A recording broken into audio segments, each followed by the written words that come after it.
नमो सिद्धाणं नमो आयर्याणं नमो उवज्झायाणं नमो लोये संवसाहुणं नमः श्रीवर्धमानाय निर्धूतकलिलात्मने सालोकानां त्रिलोकानां यद्विद्यादर्पणायते।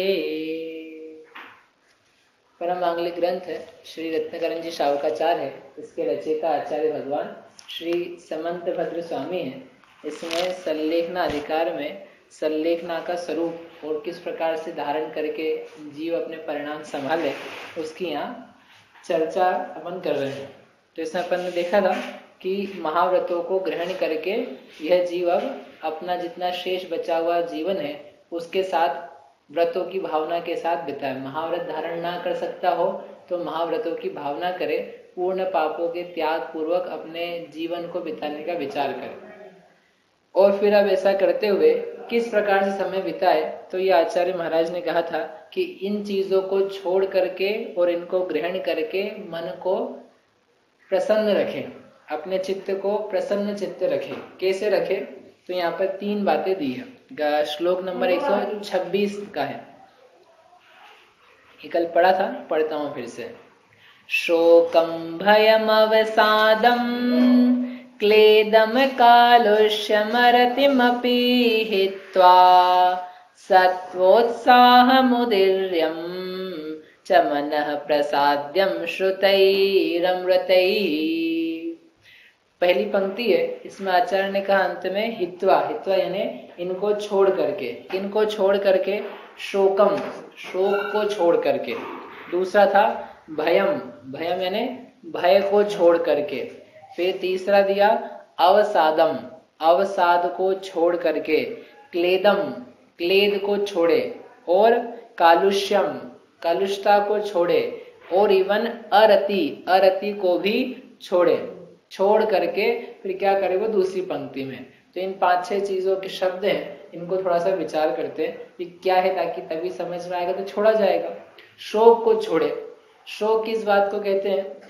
शोक क्या चीज होती है? शोक नहीं, शोक बड़ी की मात्रा लगा दो तो कुछ और बन जाएगा। क्या होता है शोक? शोक होता है कि जब कोई इष्ट वस्तु का वियोग हो जाता है तो उसको लेकर के जो बार बार चिंतन चलता है उसको बोलते हैं शोक। जैसे अपन कहते हैं ना, इनका शोक प्रसंग है, किसी का कोई गुजर जाए तो उसे क्या कहते हैं? शोक। उसका समाचार क्या होता है? शोक समाचार। जो चीठड़ा आता है कि नहीं, जब मरण का समाचार, उसके ऊपर टाइटल में क्या लिखा रहता है? शोक समाचार। काय का शोक है? मतलब ये हमारे इष्ट थे, ये गुणी थे, हमारे परिवार के प्रमुख व्यक्ति थे, तो इनके गुण थे, उनका वियोग हुआ तो उसे कहते हैं शोक। तो ऐसे यहाँ पर ये आचार्य कह रहे कि शोक का त्याग करो। तो शोक का त्याग करो यानी जो इष्ट गुण हैं, इष्ट व्यक्ति हैं, उनका जो वियोग है, उस वियोग को लेकर के जो बार बार सोचा जा रहा है, ये सोचना ठीक नहीं है, इसके सोचने का त्याग करो।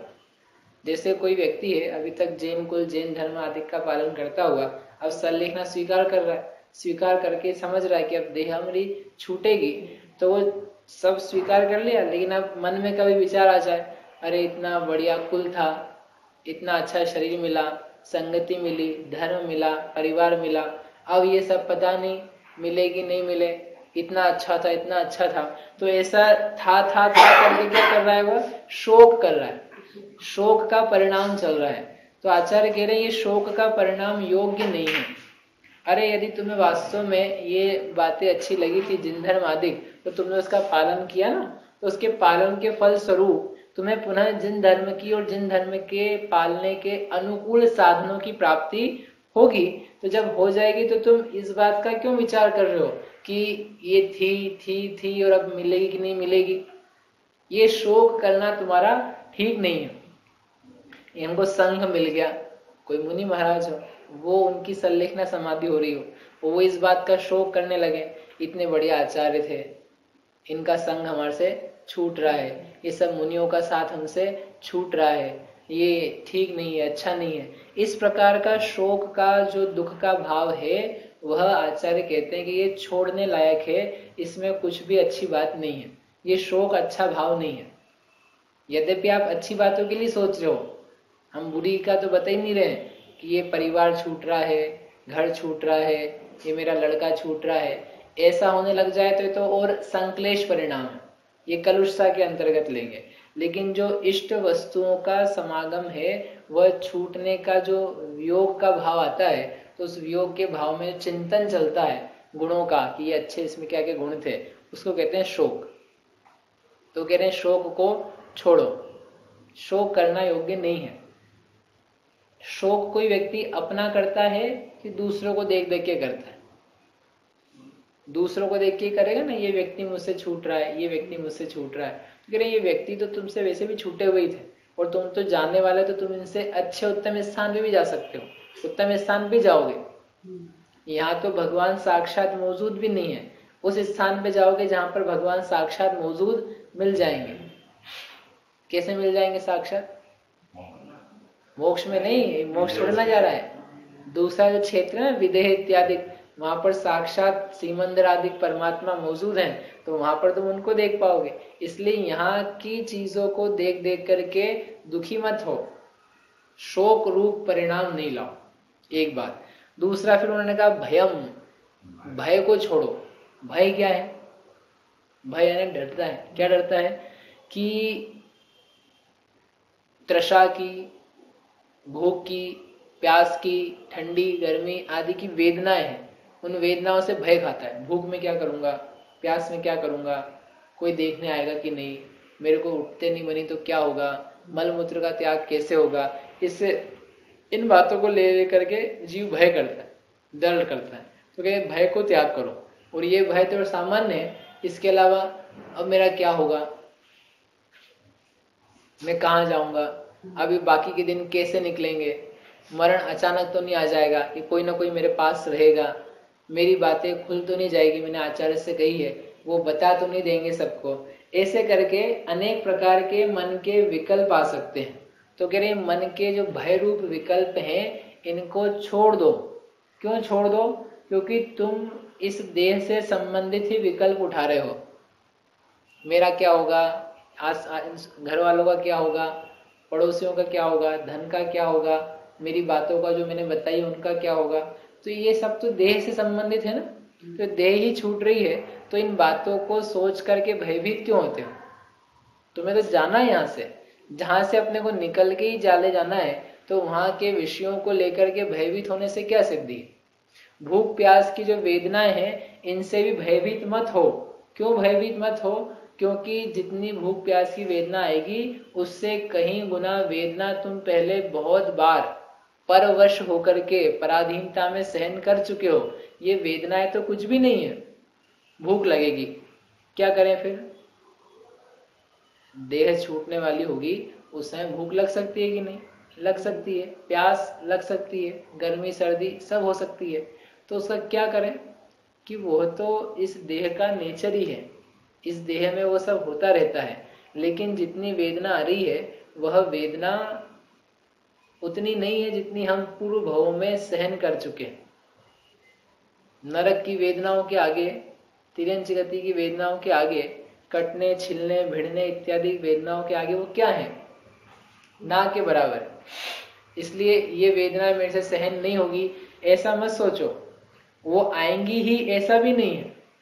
कोई जरूरी नहीं कि वेदना सदा है। ऐसे भी हमने लोग देखे कि जिन्होंने 5-5 7-7 दिन तक कुछ नहीं लिया, मरण के 5-7 दिन तक के दौरान, तो उनको कोई चित्त पे एक शिकन तक नहीं कि मेरा क्या होगा, मैं भूख से जा रहा हूं, मैं तो पीड़ित हो रहा हूं, कुछ नहीं, शांत चित्त, प्रसन्न।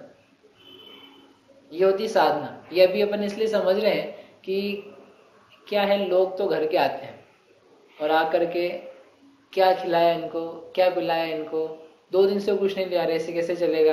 नहीं, बाबूजी को कुछ तो देने, तो मुंह में भर दे, 1 चम्मच पानी पिला दे, एक चम्मच जूस ही दे दे, थोड़ा दाल चावल खिला, मतलब कुछ ना कुछ देने का। भाई अब इनको जब छोड़ना ही है तो ये खा खा के कितना जिएंगे ना, उससे जीवन कितना चलेगा। और उसके त्याग को हम अचानक नहीं कर देते। अभी आगे की श्लोक में आएगी कि कैसे आहार पानी जल आदि का क्रम पूर्वक त्याग किया जाता है। ऐसा नहीं कि आज आ गया मेरे मन में संलेखना लेने का तो हो आज से मैं सारा भोजन छोड़ रहा हूँ, ये सब क्रम है। ये तो भी मानसिक और शारीरिक और बाहरी तैयारी करी।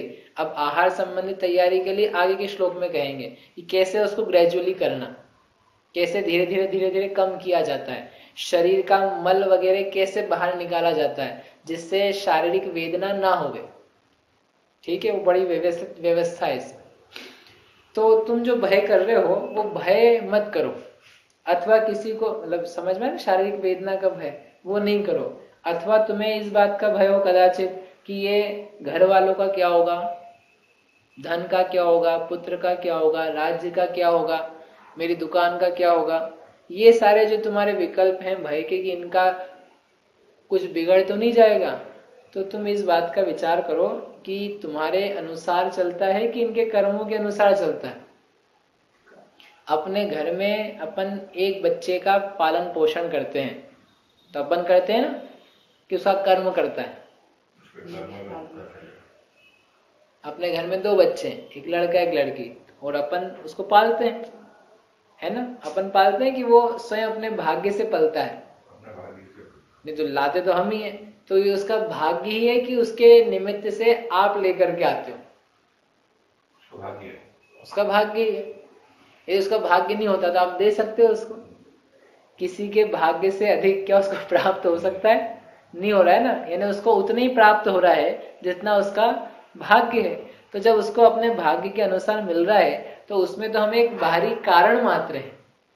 नहीं तो कल को आप बोलो फिर हम नहीं देंगे, तो तुम नहीं दोगे तो उसका भाग्य होगा तो मिलेगा, नहीं होगा तो ना भी मिले। यानी मिलने में हम एक सहयोगी कारण मात्र हैं, बाहरी कारण मात्र हैं। मूल कारण कौन है? उसका स्वयं का कर्म। ऐसे कि यदि हम सोचें तो जब हम छूट भी रहे देह से तो अब इस बच्चे का क्या होगा? ये तो छोटा सा ही है, जरा सा ही है, इसका कैसे काम चलेगा? इसको तो अपन पहले जरा देख लेते, ये मृत्यु थोड़ी दिन बाद आती, अब इसका हाय राम क्या होगा? तो उसको देख देख करके कोई जीव भयभीत हो रहा हो तो कहते हैं आचार्य कि इस भय को छोड़ दो, क्योंकि वो तुम्हारे अनुसार, तुम्हारे भाग्य के अनुसार नहीं चलता है। वो जीव अपना कर्म स्वयं लेकर के आया है, उसके अनुसार चलेगा। अरे हमारे यहाँ तो ऐसे ऐसे उदाहरण है कि एक राजा है, वो राजा को दीक्षा लेनी है, तो राजा ने कहा मैं दीक्षा लेके जा रहा हूँ, मेरे को वैराग्य आ गया है, मैं संसार में इस राज्य में नहीं रुकना चाहता। तो मंत्रियों ने, प्रजा ने, पत्नियों ने, माताओं ने, सबने समझाया कि बेटा ऐसा नहीं करो, ठीक नहीं है कि तुम युवा हो इत्यादि सब बातें। तो नहीं, हम तो जाएंगे। बोले अच्छा ठीक है, लेकिन तुम्हारे बिना ये राज्य कैसे चलेगा? ये राज्य तुम्हारे बिना कैसे चलेगा? एक राजा तो चाहिए ना। सब अफरा तफरी मच जाएगी, जितने लोग धर्म पालन घर में रहते हुए कर पा रहे हैं, मुनि राजों की व्यवस्था हो रही है, राजा नहीं रहेगा तो ये सब अराजकता आ जाएगी, कुछ भी काम ठीक से नहीं होगा। तो इसलिए राज्य का एक राजा तो चाहिए। तुम बताओ किसको राजा बनाए? तुम्हारे पुत्र तो है नहीं। तो राजा को थोड़ा लगा कि सही बात है, तो उसने कहा ठीक है, जब पुत्र हो जाएगा तो उस पुत्र का मुंह देखते से ही हम क्या ले लेंगे? दीक्षा ले लेंगे। आपको क्या चाहिए? राजा चाहिए ना। तो राजा मतलब कहीं उठा के तो ला नहीं सकते, अपने घर में जो पैदा होगा उसी में राजकीय गुण होंगे, तो इसलिए उसको बनाएंगे। तो जब हमारे राजा पुत्र होगा तो हम क्या करेंगे? दीक्षा ले लेंगे। ठीक है, अब थोड़ा समय बीता, अब लोगों ने सोचा कि देखेगा पुत्र और दीक्षा ही ले लेगा तो ये बड़ा गड़बड़ होगा। तो उसकी पत्नियों को ही मोह था कि ये दीक्षा नहीं ले ले। तो क्या हुआ, एक रानी को गर्भ ठहरा। तो गर्भ ठहरा, लेकिन उसने बताया नहीं कि बताएंगे तो क्या होगा, ये दीक्षा की प्रसन्न होकर उधर ही चला जाएगा। तो उसने बताया नहीं। धीरे धीरे धीरे धीरे बढ़ते गया गर्भ। तो किसी ने, कोई धायमान ने देखा कि ये रानी को जरूर गर्भ जैसा लगता है, तो उसने किसको बताया? राजा को बताया कि राजन। उसने सोचा पुरस्कार मिलेगा अपने का, भी राजा को अच्छी खबर देंगे तो कुछ इनाम देने की प्रथा रहती। तो जा करके कहा हे राजन, तुम्हें पुत्र की उत्पत्ति होने वाली तुम्हारी ये रानी गर्भवती है, तुम बड़े भाग्यवान हो इत्यादि। और पहले क्या है, इतने कुशल लोग होते थे कि वो देख करके बता रहे थे कि ये लड़का है पेट में कि लड़की है। ये कोई जांच की जरूरत नहीं पड़ती थी कि लड़का है कि लड़की। वो उसकी चाल देख करके, शक्ल देख के या गर्भ का आकार इत्यादि देख करके ये अनुमान सत्य लगा लेते थे कि ये कौन है, किसने जन्म लिया, मतलब कौन जन्म लेगा। तो उसने कहा तुम्हारे रानी के पुत्र होगा, उसका गर्भ ठहरा है, ये आपको मुझे खबर देनी थी। राजा बहुत प्रसन्न हुआ, वो उसको बड़ा गुस्सा भी थोड़ा सा आया कि मेरे को बताया नहीं। तो लेकिन उसका गुस्सा उसने ठहराया, कोई बात नहीं, जाने दो। लेकिन पुत्र होने वाला है ऐसा जान करके उसको और वैराग्य उत्पन्न हुआ। उसने गर्भ के बालक को राज तिलक करा, बोले मैं चला। किसको? गर्भ के बालक को। और तुम कह रहे हो कि हम मर रहे हैं और हमारे बच्चे की दुकान का क्या होगा, बच्चे का क्या होगा। पढ़ लिख गया, वो बड़ा हो गया, अब तो फिर भी तुम उसकी चिंता कर रहे हो। वो अपने गर्भ के बालक को राज्य जैसी बड़ी चीज दे करके चिंता नहीं कर रहे, तो वे मुक्त हो रहे हैं। और हमारे जैसे लोग क्या है, बैठे काय के लिए, भय कर रहे हैं किस बात का। और अंतिम समय, उसका अंतिम समय भी नहीं था कि बस 2 ही दिन बचे जीवन में, तो दीक्षा लेके गए। ये कह रहे हैं कि अब तुम्हारे को 2, 4, 5 दिन, महीना भर, 6 महीना, साल भर, 12 साल, इतना समय बचा है। अब तुम किस बात का इनको लेकर के भय कर रहे हो। इसलिए इनका भय त्यागो, इनका क्या होगा ये विकल्प छोड़ दो। इनका स्नेह तो छोड़ने का हमने पहले ही कहा था, इनका जो विकल्प है कि इनका जीवन कैसे चलेगा, ये भय छोड़ दो। ये हमारे बिना नहीं रह पाएंगे, ये विकल्प मिथ्या है, इसको छोड़ दो। आपके बाद बच्ची का क्या होगा, तो आपकी माता जी के बाद आपका क्या हुआ, अपने बाद अपने बच्चों का क्या होगा। तो तुम्हारे दादाजी के बाद तुम्हारे पिताजी भी रहे थे कि नहीं, और तुम्हारे पिताजी के बाद तुम भी होगी नहीं। तो जैसे ये संततियां हैं, हम व्यर्थ की मिथ्या बातों में फंसे हैं कि मेरे बिना इनका क्या होगा। तो क्या क्या होगा, वही होगा जो आज हो रहा है। आज जी रहे हैं, कल भी जिएंगे, मर नहीं जाएंगे। और कदाचित देह छूट भी गई तो कहीं और जाकर के जन्म लेके जिएंगे। ये कोई यहाँ तो रहना ही नहीं हमेशा, जैसे हम नहीं रह रहे। इसलिए ये तो संसार की व्यवस्था इस रूप से, इसको देख देख करके तुम दुखी मत हो, शोक मत करो, भयभीत मत हो, अपना उद्धार करो, कल्याण की बात सोचो। ठीक, तो ये भय को छोड़ो। ठीक, आगे अवसादम, अवसादम यानी विषाद, विषाद यानी दुख, दीनता लाना, अरे मैं मर रहा हूं, दुख होना। या फिर उत्साह का अभाव होना, उत्साह नहीं होना, संलेखना में मरा मरा सा, बुझा बुझा सा क्या रहना, चित्त रहना। क्या मर रहे हैं भैया, हो गया टाइम पूरा अपना, जी लिया अपन ने जीवन, सब कोई मरना रहता है, अपन भी मर रहे हैं, ठीक है भगवान का नाम ले तो रहे हैं, कुछ हो जाएगा। तो कहते हैं ऐसे हमको दीनता, हल्कापना, उत्साह का अभाव, ये सब इष्ट नहीं है। क्या इष्ट है, ये इष्ट है कि हम बहुत महान कार्य कर रहे हैं, अपने में विषाद का परिणाम, दीनता का परिणाम नहीं लाओ। मृत्यु के पहले देह का छोड़ना, संलेखना धारण करना, ये साधारण बात नहीं है, ये बहुत विशेष बात। आप एक स्पेशल काम कर रहे हो, जैसे कोई समझो अमेरिका जा रहा है पढ़ने के लिए मात्र, तो कैसे जाएगा, भारत से पढ़ने के लिए कहाँ जा रहा है, अमेरिका जा रहा है, तो कैसे जाएगा। अब जा तो रहे हैं, बहुत लोग गए हमसे पहले, पढ़ना पड़ता है, वहां जाएंगे तो पढ़ भी लेंगे, नहीं कोई खास बात तो है नहीं। ऐसा रोया रोया जाता है कि कैसा जाता है, अरे हम कहाँ जा रहे हैं, हमने इतनी पढ़ाई करी, इतनी मेहनत करी, उसका फल आया है, अब हम पढ़ने के लिए विदेश में जा रहे हैं, वहां मुझे ऐसा ऐसा होगा, ये मिलेगा। यानी उसको देख देख करके, विचार करके उसको क्या रहता है, एक बहुमान आता है अपने आप के ऊपर, गौरव आता है उसको, मान कषा अधिक पैदा होती है लौकिक विषय में। तो ये कह रहे हैं कि तुम जब मृत्यु महोत्सव रूपी संलेखना को धारण किए हो, तो तुम हल्की जगह जाने वाले हो कि ऊंची जगह जाने वाले, तुम कल्याण का काम कर रहे हो कि हीनता का काम कर रहे हो? तो जब कल्याण का, ऊंची जगह जाने का, महानता का काम कर रहे हो, रत्न संभाल रहे हो, धर्म के लिए देह छोड़ रहे हो, तो फिर तुम रो क्यों रहे हो? रो रहे हो मतलब आंखों से नहीं रो रहा, यानी कि बुझा बुझा से बातें क्यों कर रहे हो? ये विषाद जो है, कलुषता, ये हीनता, ये ठीक नहीं है। इसका मतलब तुमको संलेखना का वास्तविक स्वरूप ख्याल में नहीं पड़ रहा है। तुम अपनी आत्मा की संभाल करो। इस आत्मा के लिए हमने संलेखना लिया। देह तो हमने कहा ना आपसे कि छूटनी है, सबकी छूटती है, उसमें कोई खास बात नहीं है, लेकिन आत्मा की संभाल करते हुए रत्न सुरक्षित लिए जा सके, हम उसको कैरी ओवर कर सके, इसलिए ली थी। कोई दीनता में रत्न नहीं देंगे सुरक्षित, कोई भी आगे लूट लेगा, ढीले पूले जाओगे तो। इसलिए वो कह रहे हैं अवसाद यानी विषाद, रंजता, दीनता का जो परिणाम है उसको छोड़ दो। देखो कहना बहुत सरल है, ये अपन अभी कह रहे हैं, आप उस चीज को एक बार थोड़ा सा फील करके देखो। अपन बैठे हैं, जा रहे हैं, मरण का समय है, और मरण के समय में क्या क्या मेरे को सामने बातें आएंगी। कहा था हमने आपसे पहले जब प्रकरण चालू किया था कि देखो अपने को मरते हुए, मेरा लास्ट डे रहेगा इस संसार का, इस भाव का, अंतिम दिन। जॉब का रहता है नहीं, अंतिम दिन 60 साल का जब आदमी हो जाता है तो फेयरवेल होता है उसका।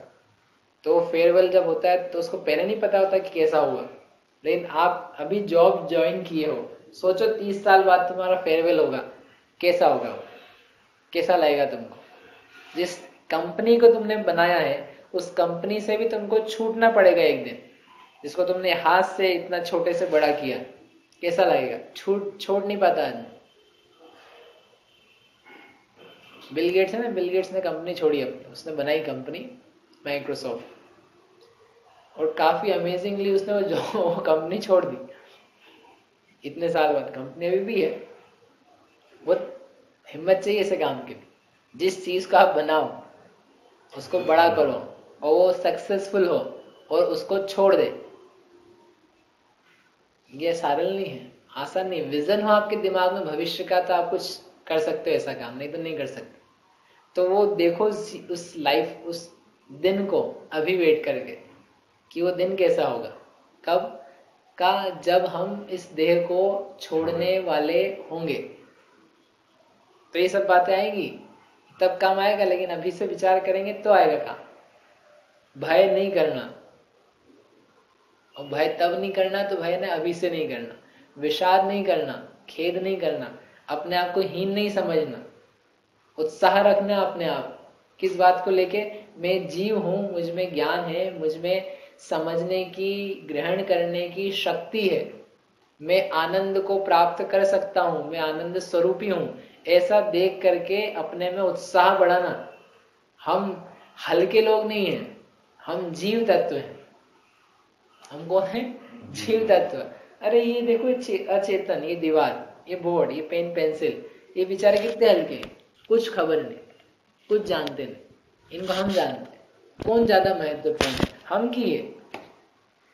हमें अपने आप को लेकर के, जीवत्व को लेकर के बल आना चाहिए। हम जीव हैं, हम इस विश्व की सर्वोत्कृष्ट संपत्ति हैं। हमें वो बल है जो संसार में किसी के पास नहीं। ऐसा जीवत्व मुझ में है। कुछ घट जाए पूरे संसार में हमारे ऊपर, लेकिन हमारा जीवत्व हमसे मिट नहीं सकता। ऐसा जान करके जीव हमेशा सुरक्षित रहता है, भयभीत नहीं होता। मेरा जीवत्व लूट करके ले कौन जाएगा? किस बात का डर करूं मैं? मेरे को जीव से अजीव बनाने वाली कौन सी शक्ति है संसार की कि जीव से मुझे क्या बना दे? अजीव बना दे। एक छड़ी फेरे, जा जीव से अजीव बन जा।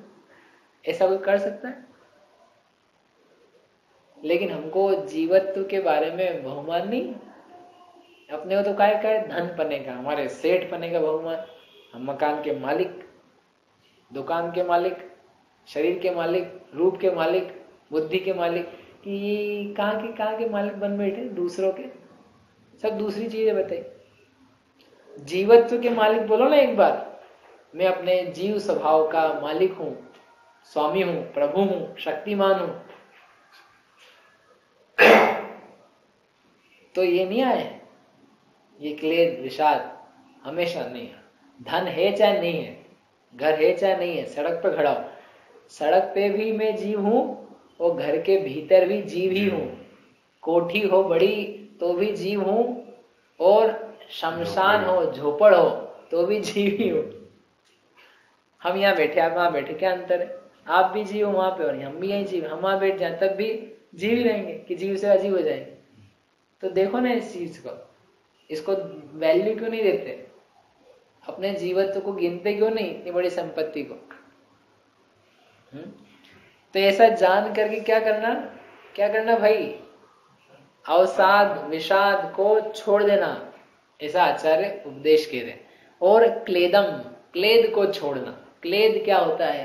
क्लेद यानी स्नेह, स्नेह का जो परिणाम है, राग का मोह का जो परिणाम है, इसको छोड़ना। पहले ऊपर ऊपर अपने परिजन स्वजन से बताया था कि उनसे छोड़ देना, संगम बेरम। अब पूरे जगत से स्नेह छोड़ देना। इस पूरे जगत में कोई भी स्नेह का कारण नहीं है। स्नेह ने प्रेम, अब प्रेम करने की कोई आवश्यकता नहीं है। अब किससे प्रेम करें अपन? क्योंकि जिससे प्रेम करेंगे उसके निमित्त से अपने में कुछ खटक ही बनेगी। आपसे प्रेम हो जाए, अच्छा लगने लगे, अरे भैया ने बहुत सेवा करी, अब इसका क्या हो भाई, तुम्हारा भी अच्छा हो, देखो अब तुमसे हम बार बार सेवा तो करवा रहे हैं, अब तुम उसको कुछ कर नहीं सकते हैं, तो ले दे के फिर कुछ कलुषता का परिणाम आएगा। जो सेवा कर रहा है वो अपना भला कर रहा है, इतना समझना। जो सेवा कर रहा है वो हमारा भला कर रहा है कि वो खुद का भला कर रहा है? आप किसी मुनिराज के पास गए और वहां जाके उनकी संलेखना देखी, वैयावृत्ति करी, कुछ उपदेश उनका या जो छपक निर्यापक आचार्य थे उनका सुना, तो आपने उन मुनिराज के ऊपर कुछ उपकार किया कि आपका उपकार हुआ? उनकी चर्या में कुछ सहयोग करा, उनके उठने बैठने, संथारा लगाने में, उठाने में, ले जाने में, मलमूत्र आदि साफ करने में आपने कुछ मदद करी, तो मदद किसके लिए है? उन मुनिराज के लिए। उनको क्या हो रहा है? वो जाने वाले, आप अपने लिए कर रहे कि ऐसा होता है, हमारे को भी कुछ अवसर मिल जाए, हम भी कुछ कर सके, हमारी भी कुछ मदद हो जाएगी तो हमारा भी उद्धार हो जाएगा। इसका मतलब कि वो सेवा जो व्यक्ति कर रहा है, वो सेवा करने वाला तो अपना खुद का कुछ काम कर रहा है, तो तुम उनको देख देख करके स्नेह नहीं करना बैठना। समझ में बात? हम ये सेवा करने वालों से नहीं कह रहे, हम तो अभी इधर से कह रहे हैं, जो संलेखना लेकर के बैठा है उसको बोलते हैं एक शब्द में आगम में क्षपक। जिसने संलेखना ग्रहण करी ना, स्वीकार करी है, उसे बोलते हैं क्षपक। क्षपक नाम है उसका। और जो संलेखना उनकी करवाता है, सहयोग करता है, उसको बोलते हैं निर्यापक।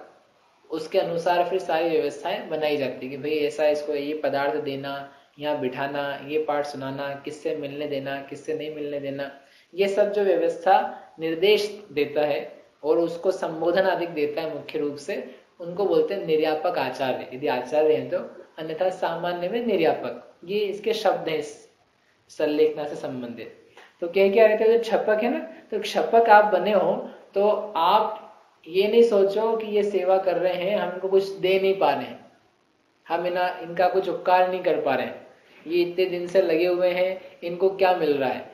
इनको देख देख करके स्नेह के परिणाम, राग के परिणाम मत करो, क्योंकि ये जो कर रहे हैं इनका फल इनको स्वयं मिल रहा है। तुम वास्तव में तत्व का विचार करो अब कि स्वयं किए जो कर्म शुभाशुभ, ये जैसा शुभ कर्म कर रहा है सेवा का, इसको इसका निश्चित रूप से फल प्राप्त हो जाएगा। नहीं तो और तो अपन ने सब चीजें छोड़ दी है, सबका इसने भी छोड़ दिया। अभी जो लगे हुए लोग हैं, कदाचित मुनिराज हो, वो भी लग सकते हैं, संघ हो, ब्रह्मचारी हो, त्यागी गण हो, अरे इतने ऊंचे लोग हैं हमारी सेवा कर रहे हैं, ये सारे परिणाम छोड़ देना। क्यों? क्योंकि ये तुम्हारी सेवा नहीं कर रहे हैं, ये अपनी ही सेवा कर रहे हैं। ऐसा जान करके सेवा करने वाला सेवा नहीं छोड़ दे, क्यों हम तो इनकी सोच करके आए थे, हमको क्या मिल रहा है। तो ये मिल रहा है ना आपको सेवा के बदले में। ये कैसे की जाती है संलेखना, कैसे परिणाम होते हैं, कैसे स्वयं को संभाला जाता है, कैसे उत्साह आता है, ये सब चीजें आप प्रत्यक्ष देख देख के समझ रहे हो, सीख रहे हो। देह छूटते समय देह की स्थिति कैसी हो जाती है, ये देख लो। तुमको देखने को नहीं मिलेगा। नहीं, देह छूटते समय क्या शरीर की स्थिति होती है, तुमको वैराग्य आएगा, तुमको वस्तु स्थिति समझ में आएगी। तुम इस देह में जितना राग करते बैठे हो, तुम्हारा राग टूटने लगेगा कि कैसा होने वाला है। ये स्थिति एक एक देह की ऐसी 2 4 5 संलेखन आप देखो यहाँ हो रही वहां जाके, तो आपको समझ में आ जाएगा सबकी देह एक जैसी है और सबके शरीर के ढांचे इसी प्रकार से हो जाते हैं, और हो करके फिर क्या इनका अवस्थान होता है, क्या इनकी स्थिति होती है। लेकिन जो आत्मा है वो इससे भिन्न रह करके बड़ा अपना उद्धार करता है, वो सुख प्राप्त करता है, ज्ञानमयी रहता है। ठीक, तो इसलिए क्या है, क्लेदम हित्वा, क्लेद को भी यानी स्नेह को भी छोड़ दो, छोड़ करके। और क्या, कालुष्यम, कलुषता, कलुषता को छोड़ो। कलुषता यानी किन्हीं व्यक्तियों को या विषयों को लेकर के किया जाने वाला राग द्वेष, पदार्थों को लेकर के राग द्वेष, ये भला है ये बुरा है, इसने सेवा करी इसने नहीं करी, इसने पूछा नहीं पूछा, ये मिलने आया ये मिलने नहीं आया, ये भला है बुरा है, ये बार बार करता है सेवा ये नहीं करता। ऐसे बहुत सारे बैठे ही हैं या लेटे हैं, अब करना है तत्व चिंतन, लेकिन वो नहीं लग करके कहीं और मन लग गया, राग द्वेष में लग गया। इस राग द्वेष को आचार्य कह रहे हैं कलुषता, इस कलुषता को छोड़ो। कलुषता काम की नहीं है। मत देखो ये है कि कौन सेवा कर रहा है नहीं कर रहा है, अभी समझ जाओ इस बात को। घर में अभी अपन है, अपनी कौन पूछ रहा है, तो जो पूछ रहा है उससे अपन राग करते हैं, जो नहीं पूछ रहा उससे द्वेष करते हैं। तुम ये नहीं समझ पा रहे हो कि ये जो लोग बाहर हैं ये तो बस सहयोगी सामग्री मात्र है, मूल में तो मेरा कर्म है, मेरा जितना पुण्य कर्म है उसके अनुसार कोई पूछ रहा है, और जितना पुण्य कर्म का उदय नहीं है कोई नहीं पूछ रहा है।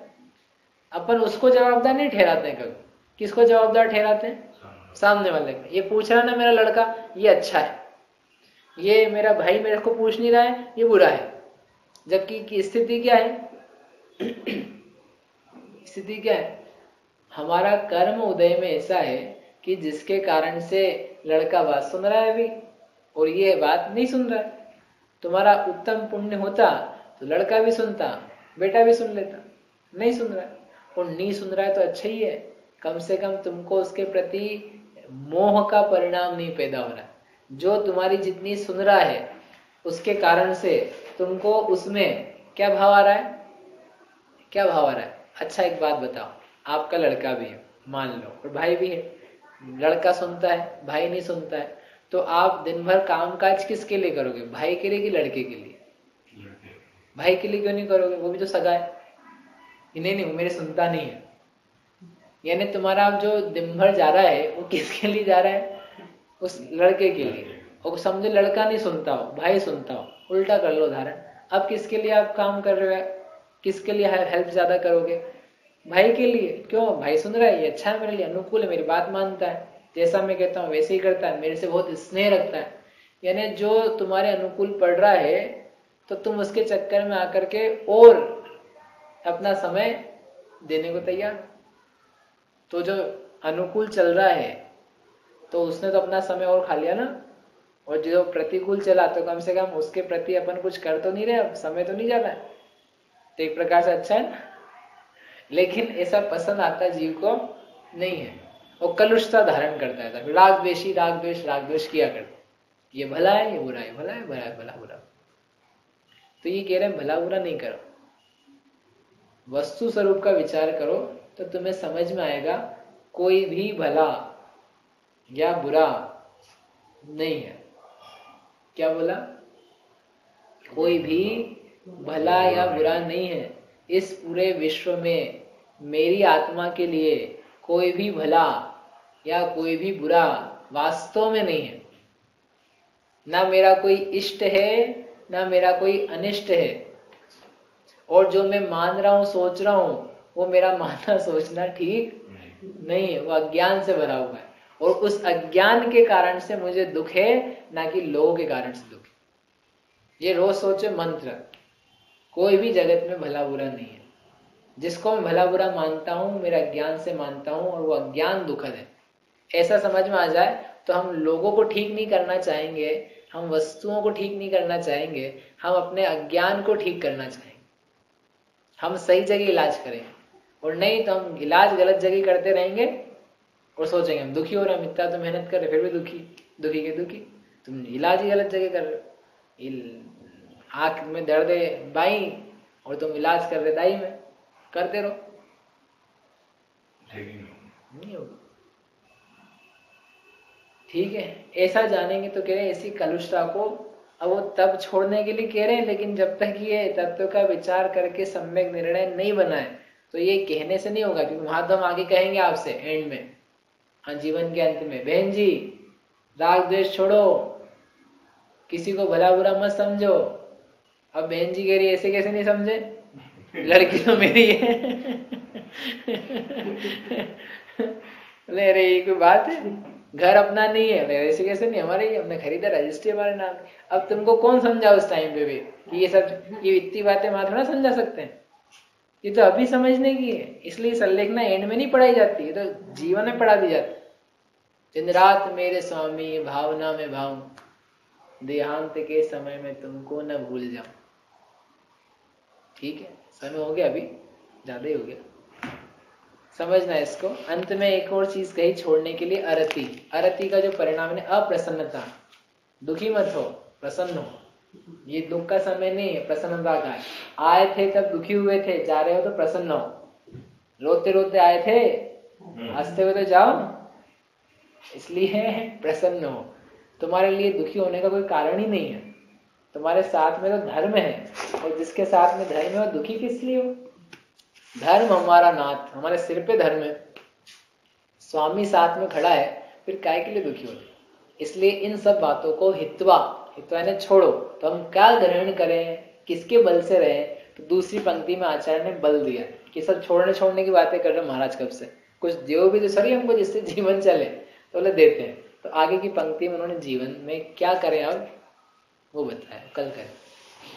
जावाणी के ज्ञान ते सुझे लोकालो, सो वाणी मस्तक नवो सदा बेतो।